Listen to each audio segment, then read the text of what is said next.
राधा समजूत काढायला, भूक नसतानाही आग्रह करून हक्काने जेवण वाढायला एक राधा हवीच ना.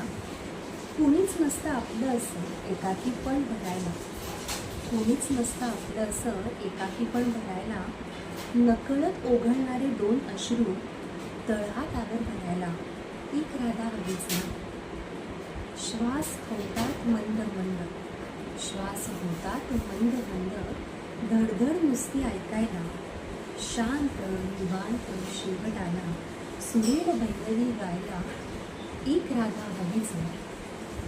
आसमंत होताना आभाळ भरून आणायला, आसमंत होताना आभाळ भरून आणायला, होय मी फक्त तुझीच आहे, होय मी फक्त तुझीच आहे, कानामध्ये म्हणायला एक राधा हवीच ना, एक राधा हवीच ना.